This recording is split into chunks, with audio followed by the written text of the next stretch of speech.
Namaskar, this is Mrs. Neela Kalyan Jagdare, and today we'll be discussing, the various types of folds.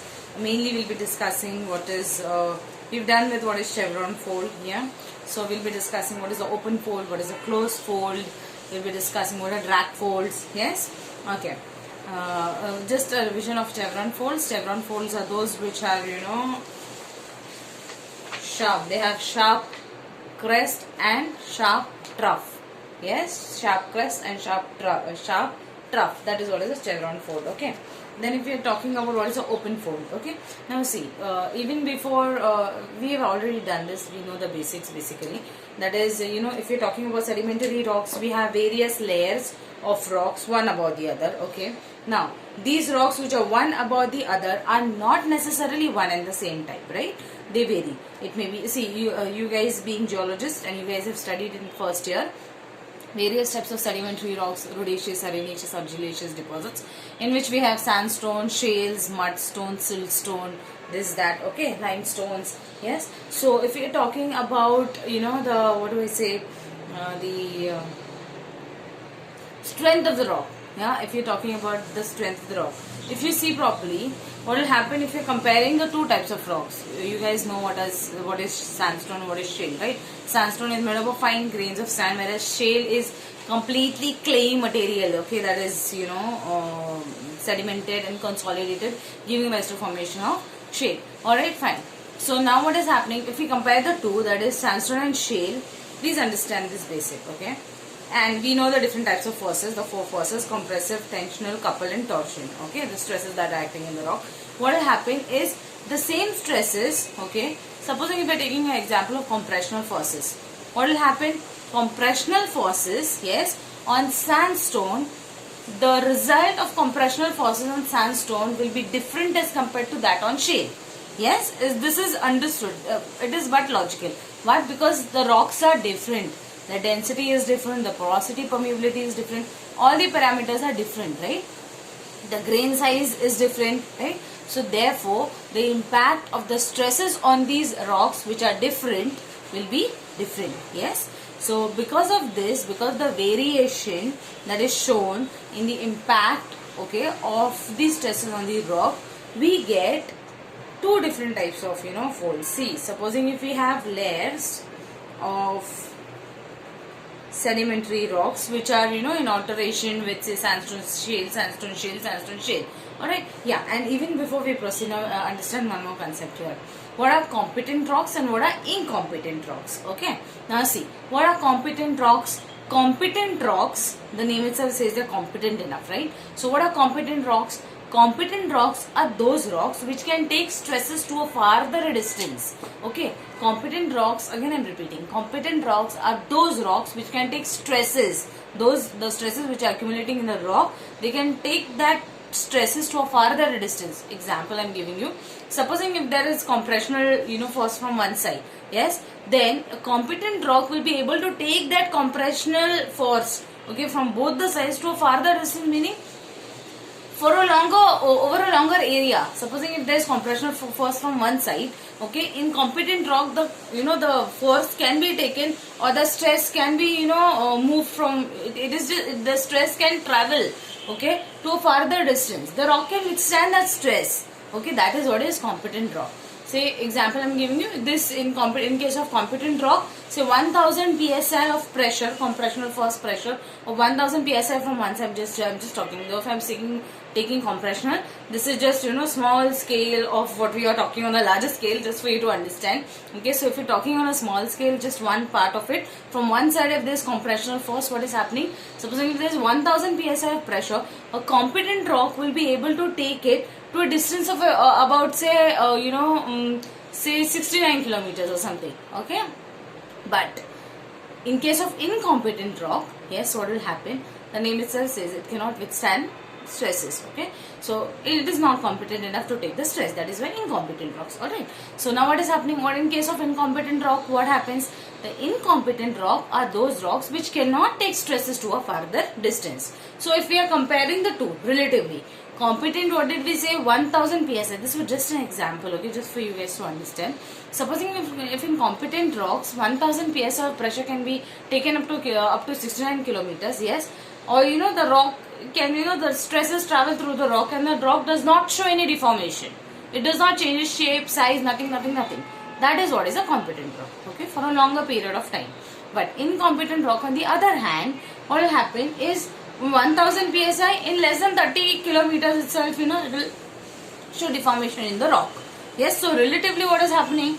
Both the pressures are same, yes, but the rocks being different, they act differently. Yes. So what is competent rock again? Competent rocks are those rocks which take stress to a farther distance, while on the other hand, the incompetent rocks are those rocks which cannot take stress to a farther distance. Best example of competent is what? Sandstones, yes, and that of shale, and that of incompetent is shale. Why? Because see, clay material, they are likely to have some water molecule in it, right? So if you guys know, I'm sure everyone has played with mud, when we were small.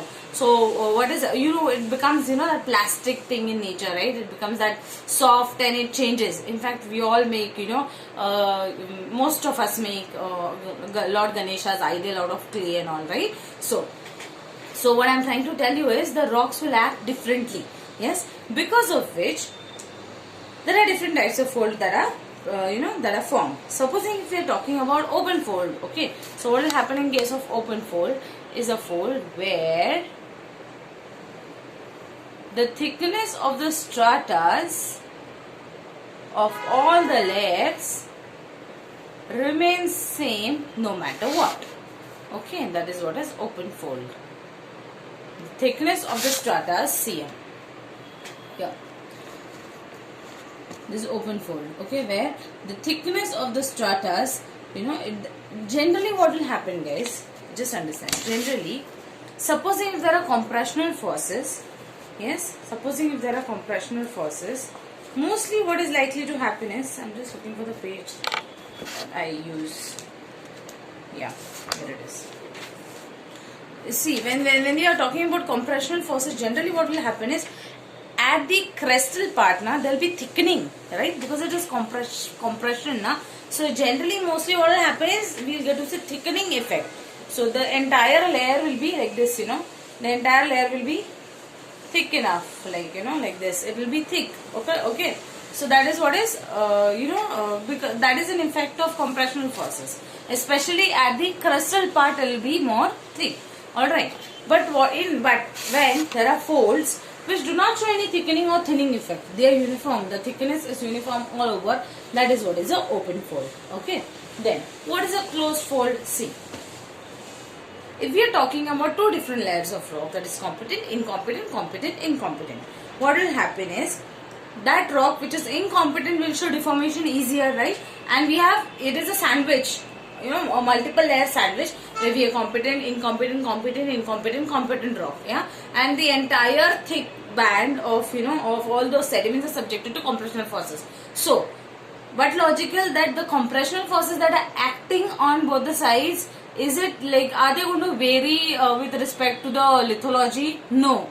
The compressional forces will be same, right? If it is 1000 psi, it will be 1000 psi for incompetent, competent, whatever rock it is coming across, right? It is not, it won't change its pressure depending upon what type of rock it is, yes, right? So what is happening?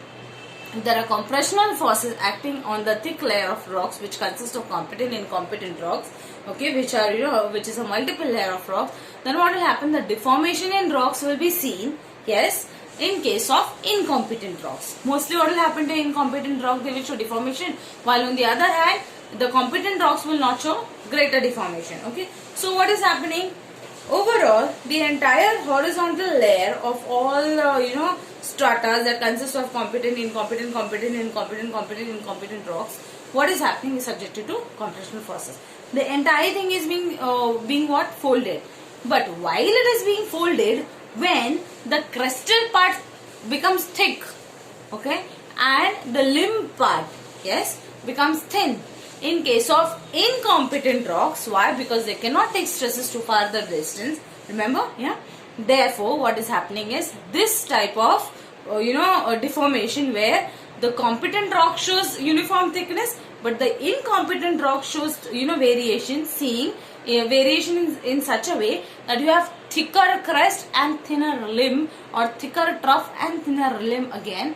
That is what is a incompetent, that is what is a closed or tight fold. Okay, so if you to be drawing a figure, what do we draw? I'll just draw a figure for you. First we have uniform, thick, thin. Okay, then again it is uniform,